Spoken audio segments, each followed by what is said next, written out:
their 2025 budget. In the plan, $141 billion in new spending for infrastructure and productivity projects, and about $51 billion in cuts and other savings, including to the public service. But Prime Minister Mark Carney still needs 2 votes from opposition parties to get the budget passed. The interim leader of the NDP says he sees some concerns. Public service cuts, some 40,000 people, and behind every one of those people is a service. So at a time when we're facing a jobs crisis, throwing 40,000 people out of good family-sustaining jobs is not the right thing to do, we think. There's also, interesting for Vancouver, inexplicably this government is deleting the empty homes tax, which, as you know, is something that was meant to stop investors from purchasing properties and leaving them empty. The government says the budget is a plan that will spur growth amid tough economic times and a tense trade climate. The BC government and several First Nations want the federal government to commit to upholding the North Coast oil tanker ban. Premier David Eby and Indigenous leaders announced a North Coast Protection Declaration Wednesday morning, while urging the federal government to do the same. Today, we are proud to stand with the province of British Columbia, united in our shared responsibility to protect Canada's North Coast. This oil tanker exclusion zone recognizes the obvious, that one crude oil spill would destroy billions of dollars in economic activity, would destroy the livelihoods of thousands of people and families up and down the coast, and there is no technology, there is no ability to clean up that spill. The declaration comes after Alberta announced last month plans to pitch a new pipeline to BC, which would require a repeal of that tanker ban. Premier Danielle Smith said in a statement earlier she has heard Eby's concerns and are working to address them. However, a, quote, single parochial premier cannot block the export of the most valuable asset of 5 million Albertans. And she says the decision to build a pipeline ultimately rests with the Prime Minister. It could be the end of the road for a flock of ostriches facing a cull order from the Canadian Food Inspection Agency. The Supreme Court of Canada will decide tomorrow morning if it is willing to hear a last-ditch appeal to save the birds. Owners of the farm in BC's interior and a group of protesters have been camping out at the site in support. There is a real sense of faith in the crowd today, and hope and prayer, and that we need to lean on faith more than ever, and that the Supreme Court of Canada is going to make the right decision, that this is about science and innovation, about the freedom to farm, our freedoms of our land. The controversial cull order has drawn the attention of even high-profile American bureaucrats. The birds were ordered killed after avian flu was detected last December. And the United Nations has officially recognized Kelowna as a great place to eat and drink. The Okanagan city has been designated a creative city of gastronomy by the United Nations Educational, Scientific and Cultural Organization, also known as UNESCO. It's the first city in Canada to earn the honor. Well deserved. It is a great place to eat.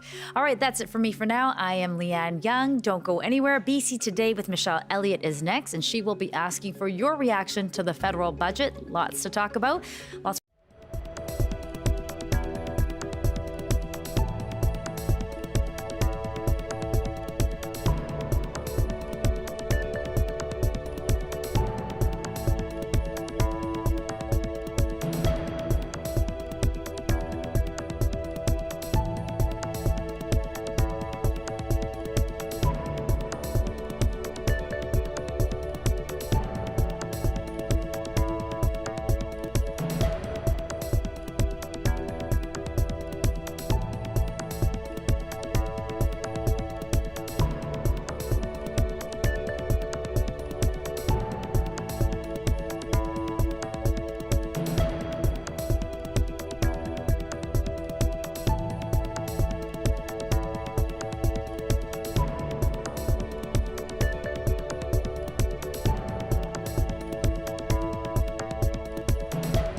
Good afternoon. Thank you for joining us. The federal budget is here. The big goal is to take Canada through the tariff crisis. Well, does the budget meet the moment? We'll talk to two housing experts to dig into the housing spending that is a big part of the budget plan. And we're taking your calls.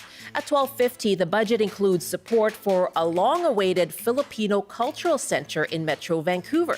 We'll hear from Vancouver Kensington MLA Mable Elmore on whether this will be enough to get shovels in the ground. I'm Michelle Elliott. Welcome to BC Today.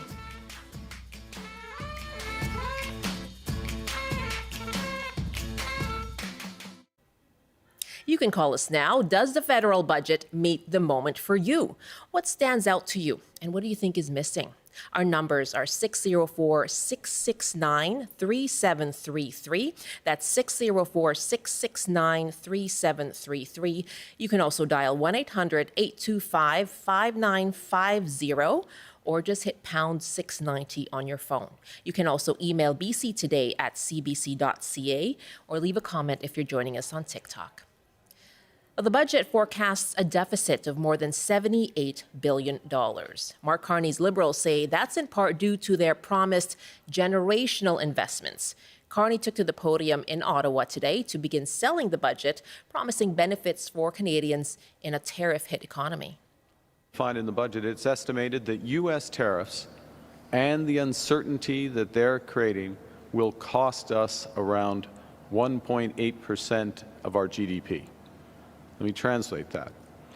That's about $50 billion lost from our economy, or the equivalent of $1,300 for every Canadian. Budget 2025 is a bold strategy to unleash over $1 trillion in total investment in Canada over the next 5 years. That alone can increase our GDP by over 3.5%. Again, let me translate. That's equivalent to more than $3,500 for every Canadian, delivering far more for Canadians than what's been taken. There's a lot to parse through in the budget document. It's 406 pages outlining what gets boosted and what gets slashed.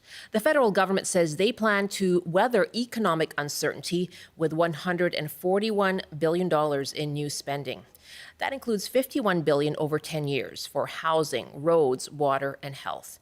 Meanwhile, the bureaucracy will have to bear some major cuts. The federal public service is set to see a drop in 40,000 positions over 5 years.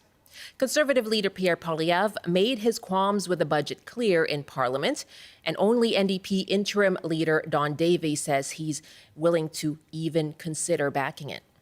Today, the Liberals have introduced the most costly and largest budget deficit in history outside of COVID. The cost of this Liberal budget will drive up the cost of food, housing, and everything else that Canadians buy. I can tell you that New Democrats are going to take the time to study this budget. We're going to consult with stakeholders. We're going to talk to Canadians, particularly working Canadians, and review this budget to see if this budget passes our lens of whether it works for working Canadians. You heard there the NDP's Don Davies and before him, Conservative leader Pierre Poilievre. Well, the budget is all about meeting the moment, as we've been hearing from the Prime Minister and the Federal Finance Minister. So do you think it does? And what stood out to you, and what do you think was needed in the budget that you just didn't see? You can call us. Just hit pound 690 on your cell phone or dial 1-800-825-5950. 604-669-3733. You can also email bctoday@cbc.ca or leave a comment on our TikTok Live. We're going to focus on housing because it was a major focus in this budget. It includes the previously launched federal agency called Build Canada Homes to help, quote, supercharge the housing industry. It commits $13 billion of funding over 5 years. And the budget document says the program will work with industry, other levels of government, and Indigenous communities to build new non-market affordable housing. It also includes previous allocations in support of 8 new co-op buildings. Okay, we're going to take some calls on this, but also we're going to talk more now about what was in the housing plan and whether it does meet the need. I have two guests joining me. Alina McKay is a research manager at UBC's Housing Research Collaborative, and Jill Atkey is the CEO of the BC Nonprofit Housing Association. Good afternoon. Thanks for joining us, both of you. Thanks for having us on, Michelle. Alina, let me start with you. What's your reaction to the federal budget and specifically how it deals with housing? Yeah, thanks so much for asking. I think really I would just start with noting that a lot of what we see in the budget is what had been announced before, specifically the Build Canada Homes program. There's no surprises there.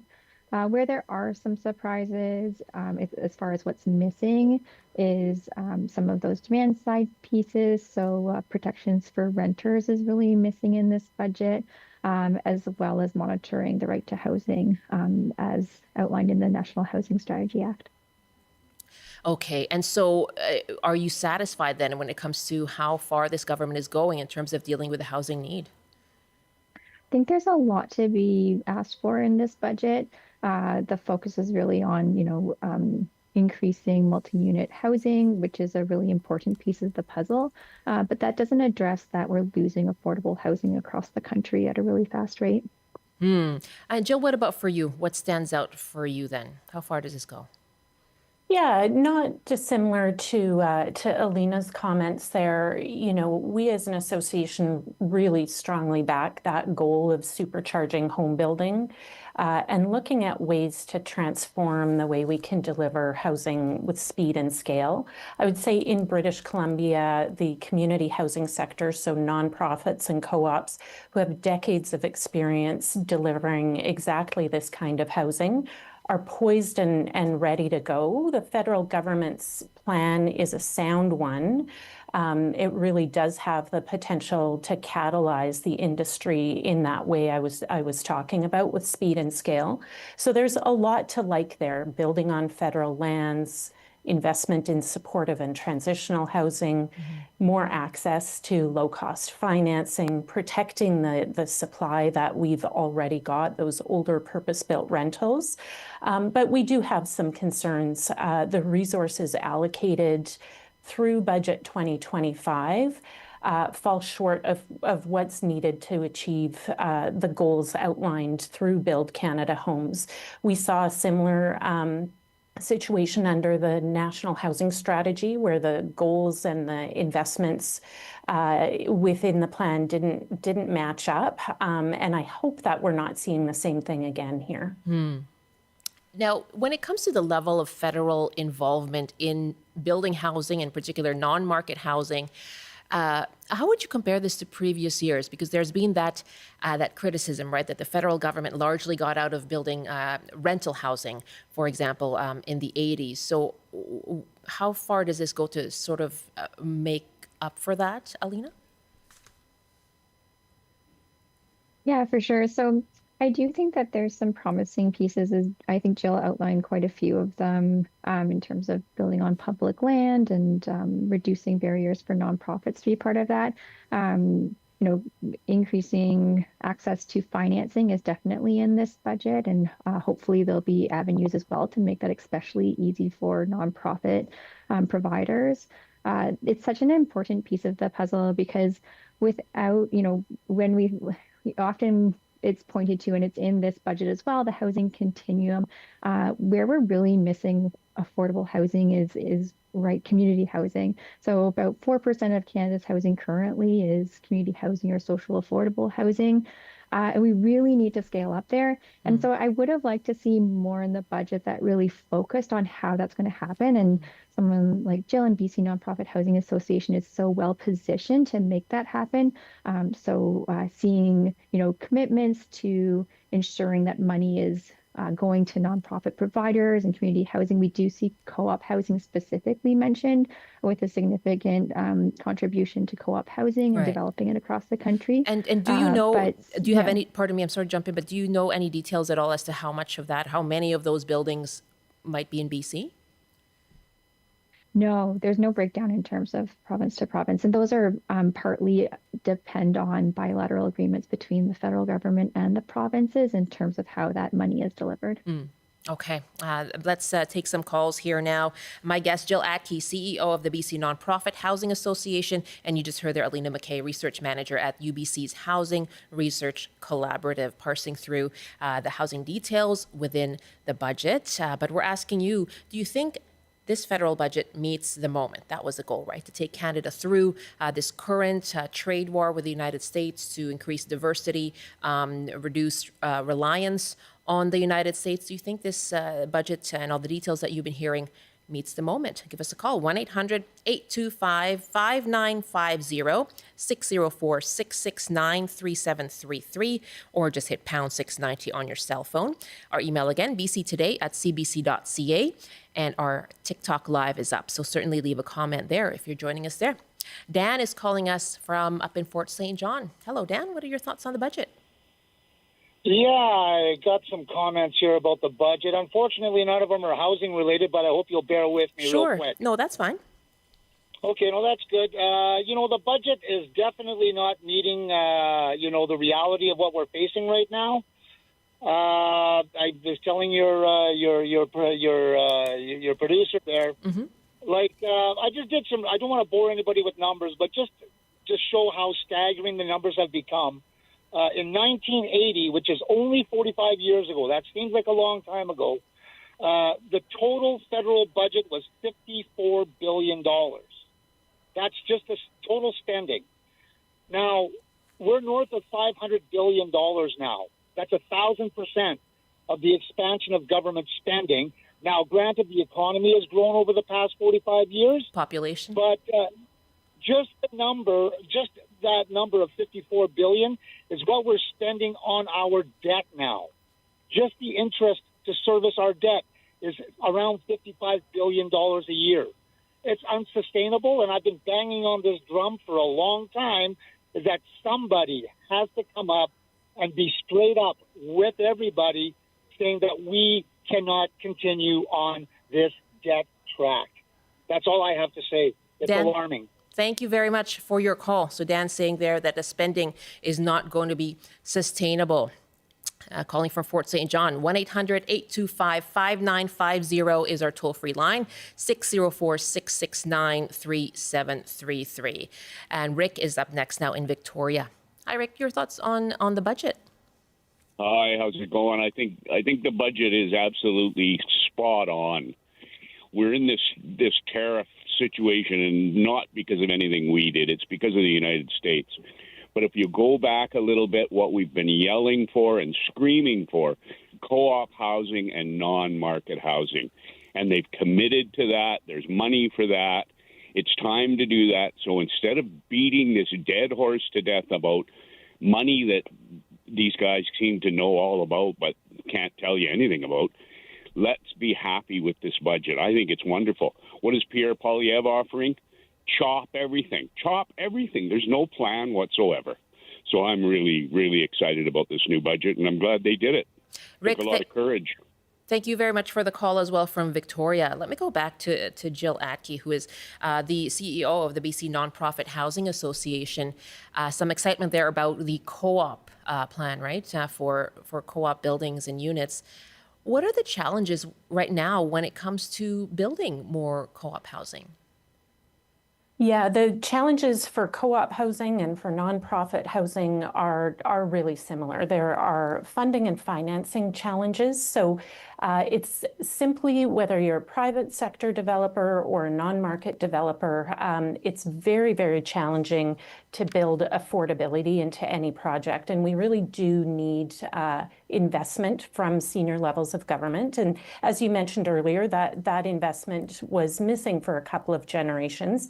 We've seen the federal government step into this space once again for nearly the last decade, and certainly some progress is being made. Land is also the other big challenge. So finding and securing land on which to build affordable housing, significant challenge, and particularly in built-out communities like we have in the Lower Mainland, in the CRD region, but really a challenge right throughout the province. Where we do have some worry about Build Canada Homes, at least the announcements we've seen so far. We've seen more details on building on federal land than we have on nonprofit or community-held land. And that building on federal land is going to be critical. It's a great contribution. We don't have a lot of federal land in British Columbia.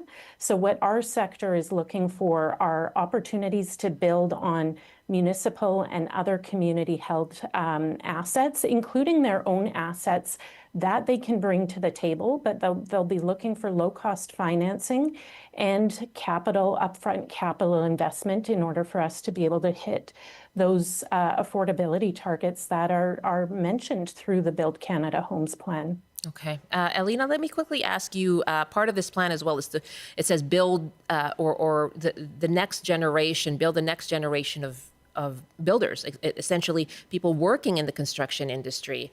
What kind of challenge is there right now to find people who can even fill those jobs? Yeah, I think it's an interesting point, especially with the focus within the budget on immigration as a source of housing demand, and that the government getting control of immigration is in the budget.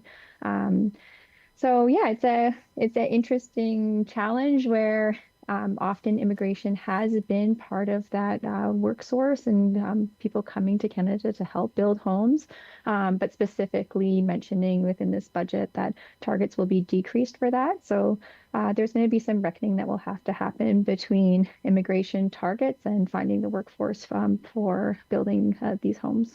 Talking about housing right now as it fits within the federal budget that was delivered yesterday. There's going to be 4 days of debate now before the vote on November 17th. The budget essentially relaunches or affirms the Build Canada Homes project, which does aim to supercharge, as they say, the housing industry. So we're asking you, whether it's housing or not, does the budget meet the moment for you? What stands out and what is missing? 604-669-3733, 1-800-825-5950.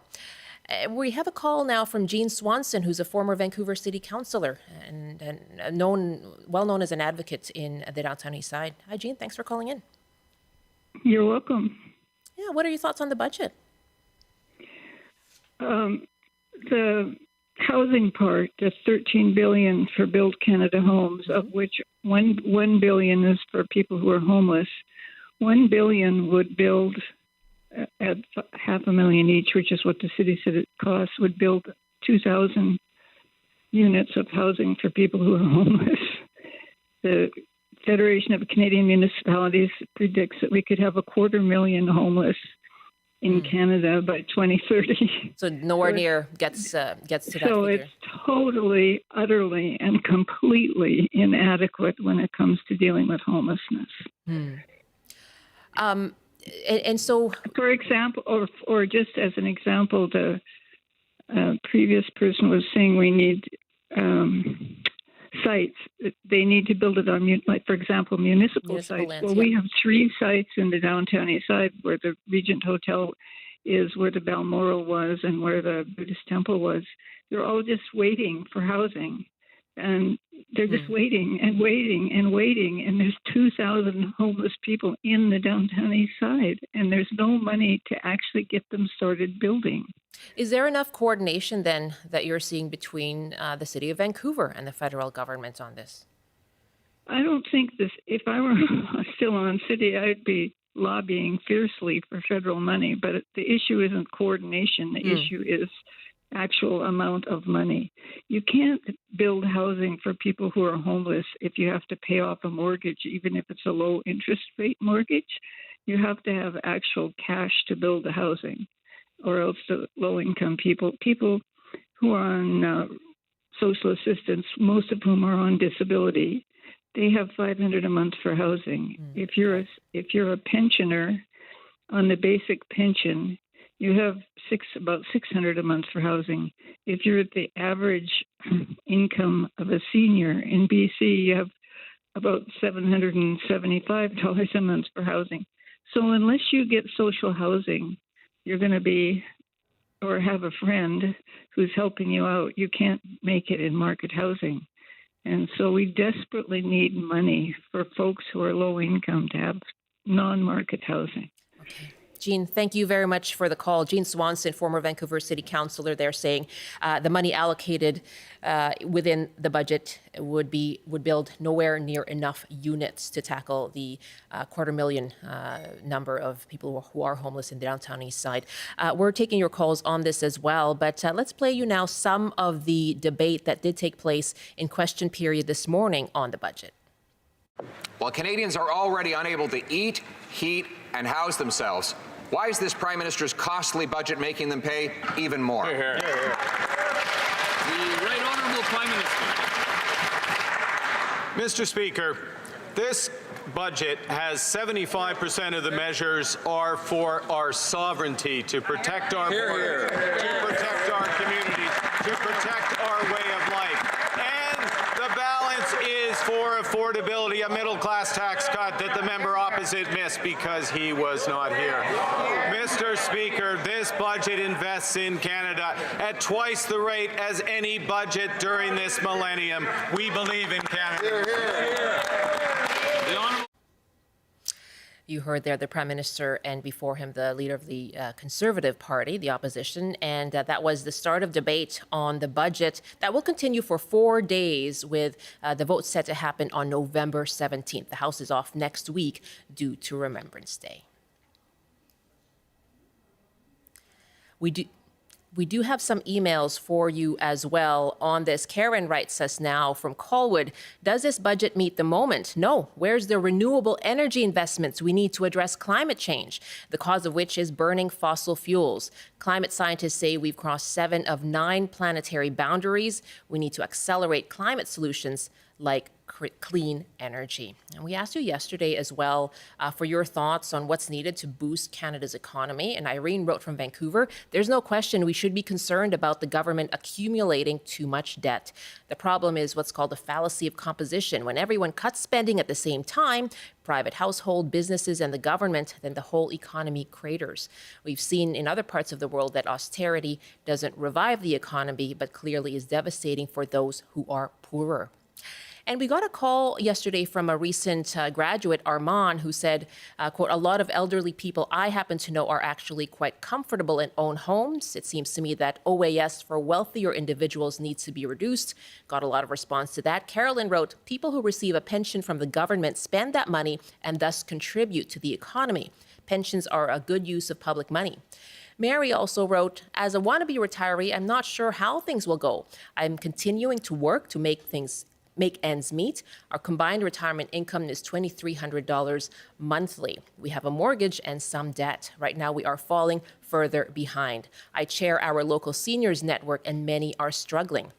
CPP does not come out of government funds, but from the pension fund. And I think OAS may have to rise for many based on their actual income. Thank you so much for your emails. Again, it's bctoday@cbc.ca.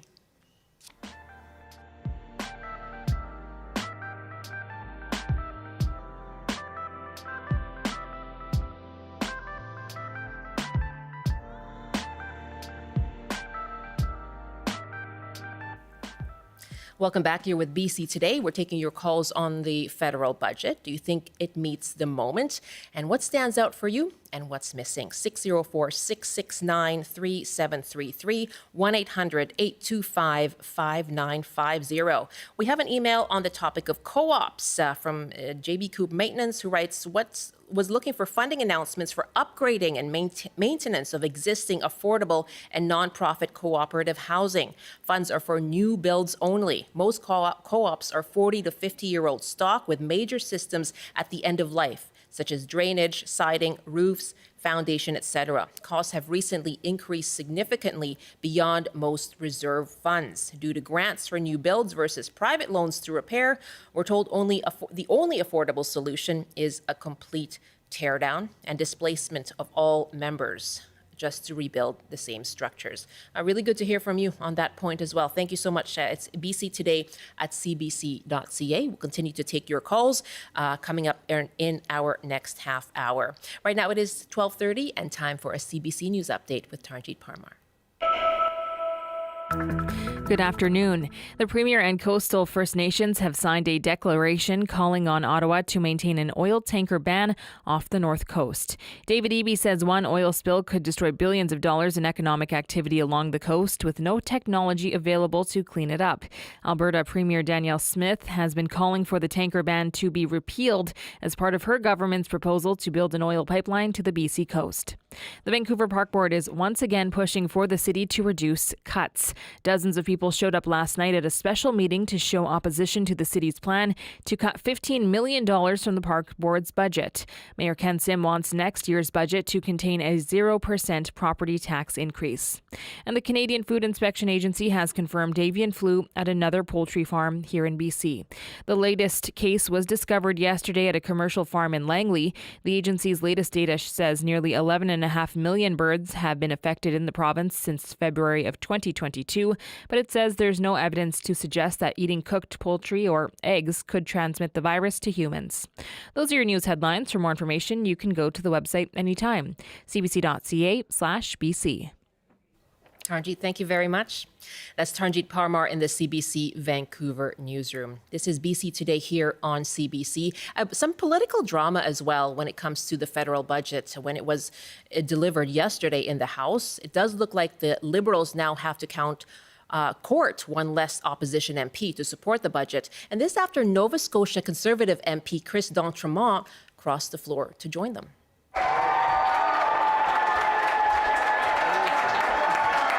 Those were the cheers at the Liberal Party when d'Entremont walked in. Now, he expressed his support for the Liberal budget plan, saying, quote, "It hits the priorities I've heard most in my riding." His floor crossing brings the number of Liberals in Parliament to 170, 2 seats short of the majority needed to pass the budget. And here's what d'Entremont had to say about his decision. I would think over the last number of months, I wasn't feeling that I was aligned with the ideals of what the leader of the opposition had been talking about. Understanding the point that we are in Canadian history, where it's time to actually try to lead a country, to try to make it better, and not try to knock it down, not to continue to be negative. All right, we're taking your calls on the federal budget. Does it meet the moment? What stood out to you and what is missing? Lots of calls and lots of emails coming in too. Rue writes, the big question is, will Canadians rise up and become more productive to match the document? It is, after all, a piece of paper. A change in attitude must accompany this budget.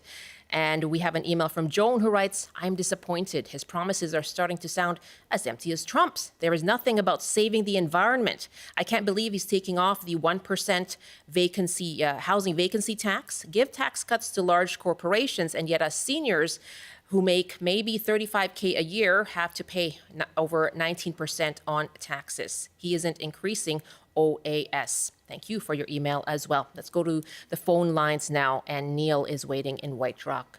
Hi, Neil. What are your thoughts on the federal budget?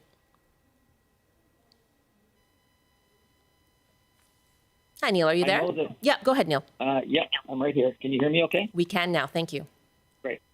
Over the years, Canadians have stepped up to help other countries, facing disaster, catastrophes. We've, donated a lot of money to situations like that. And, the thought that crosses my mind is perhaps Canadians should pitch in to help other Canadians. And what I'm thinking of is people just collecting money and donating it, and perhaps it goes into the unemployment insurance fund. But, Canadians have done a great job at taking care of other people when there's a need.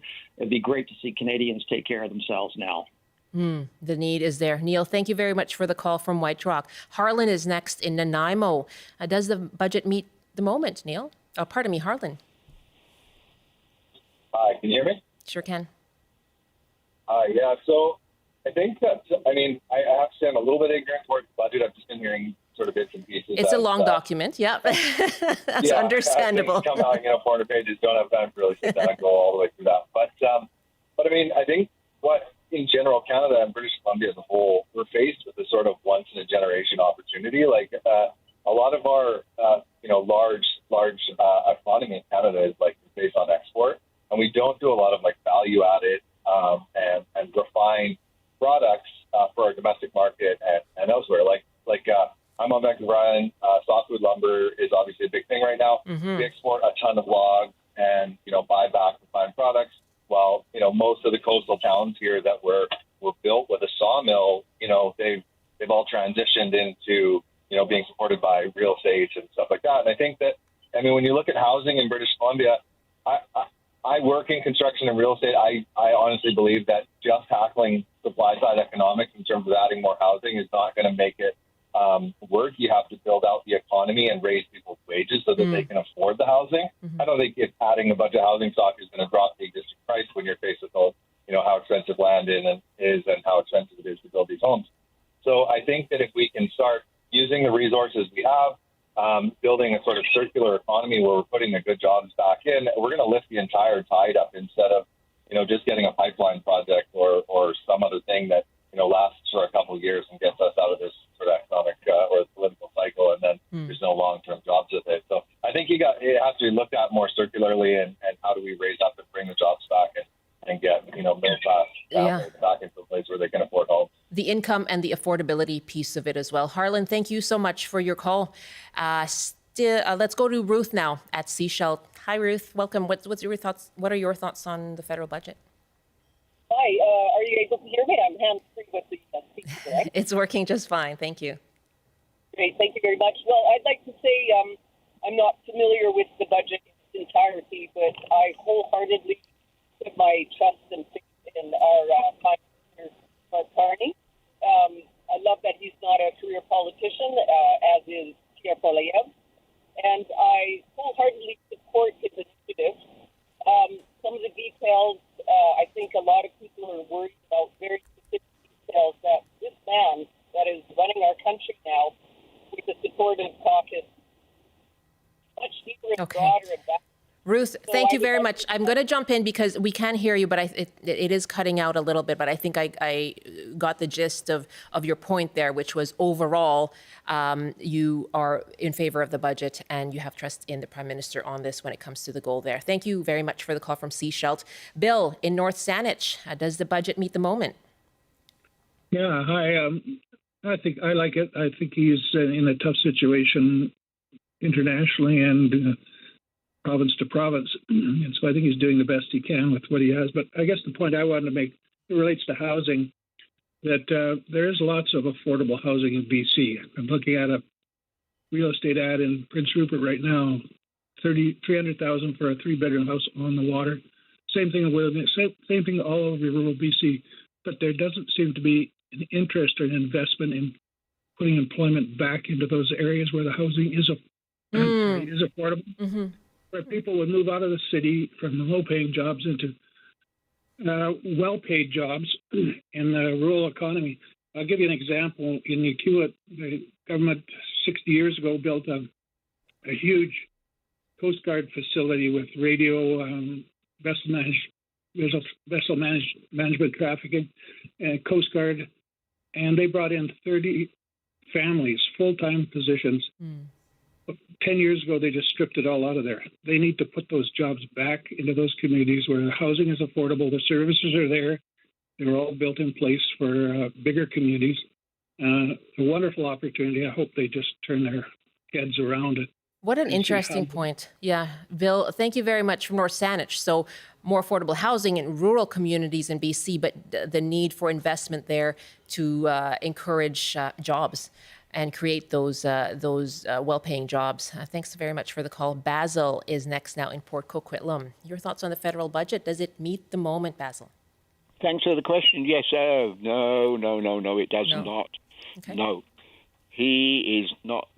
Our Prime Minister's not doing a darn thing in this budget about the most important crisis of our time, he's saying, oh, I'm doing it to protecting our way of life. Really? Does he protect our way of life? You're talking about climate happening change. with the climate, exactly. The wildfires, the air pollution, the water pollution, the drought, the floods, excessive heat. What is he doing about that? If he doesn't do anything about our climate crisis of the day, he's not giving us a very good future in our life and for our children and grandchildren. So, Carney, come on, smarten up. We got to do something about the most important crisis in the world today, and let's do something about the budget to protect that. Basil, thank you very much for the call from Port Coquitlam, and our email as well as bctoday@cbc.ca. You can send us more of your thoughts on the federal budget. And my guests, again, Alina McKay, Research Manager at UBC's Housing Research Collaborative, and Jill Atkey is CEO of the BC Nonprofit Housing Association. It sounds like climate change may be a topic coming up on the program in the coming days. But I'd like to ask you both, Harlan's point there about they seem to be addressing the supply side, but what about the demand side in terms of ensuring that incomes can meet, whether it's market rates, or just be able to be able to buy a home or find a spot to live in. So how do you address that side of things, the demand side of things, Alina? Yeah, and actually, I think it ties really well to a point that Jean made as well around, protecting affordability. Currently, there's $1.5 billion in the budget for a rental protection fund. We currently have a BC rental protection fund as well. But the $1.5 billion was actually previously announced in April of 2024, so that's not new funding. Another thing to just note about that, I think another of your callers identified that, I think it was Jean, just that, right? To actually protect affordable housing, the cost is anywhere between $300,000 to $500,000 per unit. So that $1.5 billion really only protects, at most 5,000 homes across Canada. It's just such a small amount considering that we're losing affordable rentals across the nation. So in Vancouver alone, Steve Pomeroy estimates that we lost about 47,000 rentals that were renting between $750 and $1,000 a month, and a further 25,000 affordable rentals that were renting for $750 or less a month. So, we really need to act in bold ways to protect the affordable housing we do have. And then I think we can also, as the caller before made the point that those incomes aren't rising at the same level that housing prices are rising, but we can protect the affordable housing we have. Okay. And for you, Jill, is it about that as well, protecting the current stock when it comes to addressing affordability? Absolutely. So we released a plan last year effectively called Build More, Protect More. And we really do need to keep focused on both of those things. So we had a caller call in about the state of co-ops. Same is true of nonprofits. So protecting the existing supply we already have in our own sector and making sure that it remains viable into the future is absolutely key. Moving purpose-built, privately owned stock into the non-market stock where we can maintain affordability is foundational to this work. And we've been doing that through the BC Rental Protection Fund, where we have secured the affordability of more than 1,600 homes through purchases enabled by that fund. So moving those homes into the non-market sector. But just to pick up on a point that Jean made, in terms of capital investments, BC alone spends about $1 billion a year in capital investment into the non-market housing sector, so building that new supply. Under the budget released yesterday, we're seeing about, at the peak of the 5-year spending plan, $2 billion investment into that same new supply, but for the country as a whole. So we're in a situation now where BC continues to outpace the federal government on those investments, and that's an equation that really does need to change. Okay. Let me just ask you, Jill, we had an email earlier from someone saying current co-op stock is aging. And the budget, talks about building new new units. So how do you deal with protecting and preserving co-op buildings that exist now? Yeah, some of those buildings, and the caller or the writer did touch on it. Some of those are on land that co-ops and nonprofits own that could be used more efficiently. So in many cases, there's room for an additional building on that land. Those are the kinds of opportunities that that we'll be looking for as a sector as we get more details on Build Canada Homes. And we do see redevelopment happen. So that responsible stewardship of community-held assets that we talk a lot about in the sector. We need to manage how tenants are moved out and then back into their new homes very, very carefully and thoughtfully. But we do have a responsibility for some aging buildings where we can get more homes out of those buildings and off of that land to be looking at redevelopment opportunities.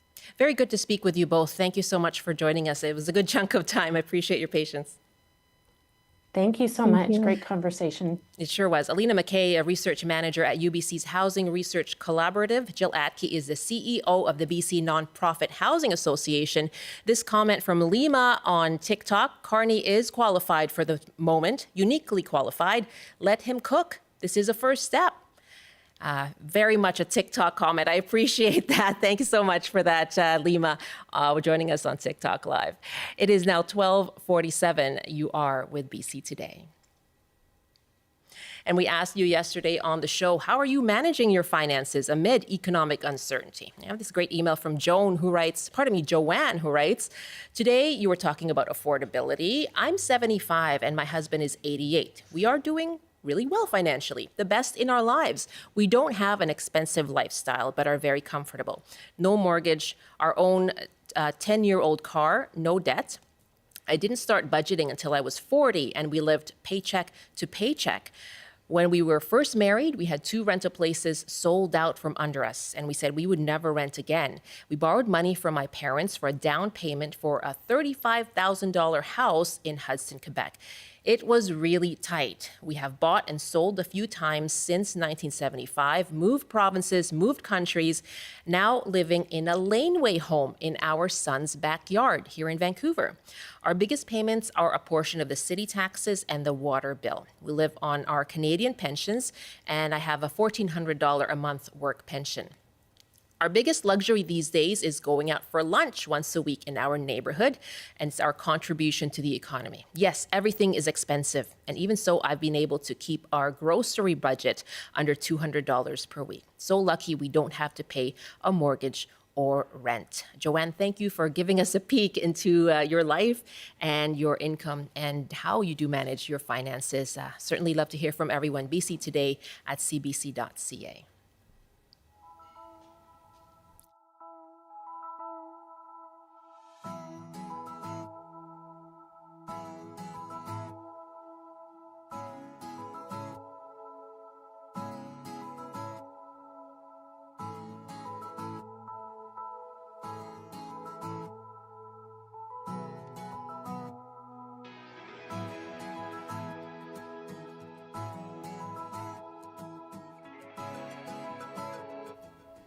It's 12:49 now. You're with BC Today. One aspect of the federal budget is support for community projects in BC. Over the next 10 years, $51 billion will be provided to create the Build Communities Strong Fund. And the projects include a pier in White Rock, a Newton Athletic Park in Surrey, and the Royal Athletic Park in Victoria, as well as a Filipino Community and Cultural Centre in Metro Vancouver. Talib Nur Mohammed is the Liberal MP for Vancouver-Granville, and he spoke this morning on the Early Edition with guest host Lindsay Duncan. This has been something that I have been hearing from the Filipino community and members of the community across all different organizations since I got elected. And it's an important and urgent need because the Filipino community in Vancouver is growing, it is vibrant. It is a community that has been part of the fabric of the city for generations. And to not have a place that they can call their own, I think, is a real challenge. And so they have been very keen to make sure that that comes to life, and they've been working with us to ensure. And so there's a real level of excitement. That's Talib Noor Mohammed. Now, he didn't have a specific figure attached to the project. The Filipino community has been working on building a community and cultural center for many years now. Joining me with reaction is BC NDP MLA Mable Elmore and the MLA for Vancouver Kensington. Welcome. Thanks so much for joining us. Thanks for having me here, Michelle. So, no figure yet, but affirming support for this community and cultural center. What's your reaction? It's big news, the commitment in the 2025 federal budget towards supporting a Filipino Cultural Center in Metro Vancouver. The provincial government made that commitment in 2022. The City of Vancouver passed unanimous motion in 2023. And so now to hear the support from the federal government to work together with all levels of government, it's good news. And I think the community really appreciates it. Do you have a sense as to what level of funding is needed? That's a good question. We know that there's a motion by the Mayor Ken Sim and City Councilor Lenny Zhao to build a cultural center in Vancouver, and that's coming later this month to City Hall. So that'll go through the process. And I think what's important and critical is that we have all levels of government on board. The provincial government have just completed our engagement process, put out just recently in July, the What We Heard report, really getting the feedback from the community. What is it that they want to see? Because certainly the center has to reflect those needs and desires. And we saw some common themes. So we've just completed that, and we're now ready to move into the next phase. And it's positive that we've got both the City of Vancouver and the federal government willing to partner and work together. What kind of funding do you need? That's a good question. We're still getting into that. We'll wait and see what happens with the motion coming to City Hall later this month, and look to move forward and work with the whole community. It's been something since I was elected, and even before that the community has really wanted a center. Right. Oh, that's just it. I mean, can you even estimate how long? I'm a member of the Filipino community. I've heard conversation around this for so long. I mean, how many years has this been? It's been decades. It's been decades. There's been lots of efforts. And when I was first elected, it was really a common request to work with the community. I've been working with the whole community, all organizations, and I can tell you that 100% of the community wants a Filipino cultural center. So it's something to really bring the community together, and not just the Filipino community. Filipino community is also known for their hospitality, their Bayanihan spirit, and it's really something to bring the whole community together and to really celebrate. So it's a positive project. We've got partners on board and looking to take the next step. What have been the biggest challenges? What's been in the way? Well, it's, the Filipino community is still relatively young in Canada, mid-1960s, and so it's been a process of maturation, really building that institutional capacity. But I think, I would say that Filipino community is at the, a critical point, 200,000 nearly in British Columbia, 1 million across the country. And so really looking to take that next step, build that foundation in terms of, a project like a cultural center, that institutional foundation is something I think that has been a long time coming, and the community is really uniting behind coming together to work together to achieve that. As you mentioned, there was the engagement, the research done by the province, by your government, and then also by the group Filipino BC. What would be the significance of having a physical community and cultural center? Yeah, we're really looking to bring together all the research that's been done by many community groups and organizations. And we heard clearly in consistency, common themes through all of the research reports that have come to date, is that there's really, need and desire for a physical space to come together for the community. They have lots of events and activities, and it's in different spaces, so they'd like a home to come to, and also somewhere where they can celebrate culture and heritage, and really have a place for young people to come and connect. So it's really critical and key, and I think it's so important to really bring the community together. You talk about events, and of course the community is still mourning after the event in April and the attack at the Lapu-Lapu Day Festival.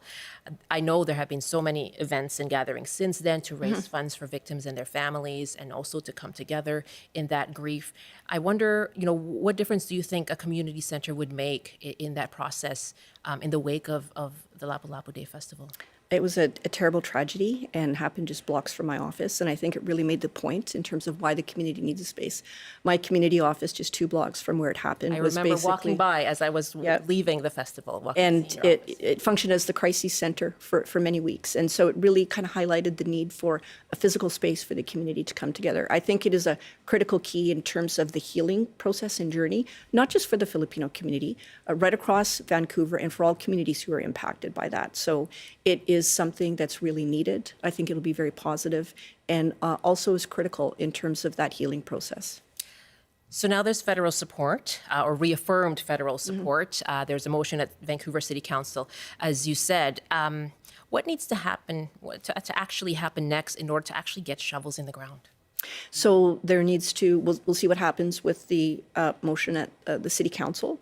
Is that looking for funding? What would that actually entail? Mayor Ken Sim and Councillor Lenny Zhou have moved a motion to build a cultural center in the Mount Pleasant area. Okay. And so that's very strong support. So we'll see what is the result from that in terms of City Hall here in Vancouver.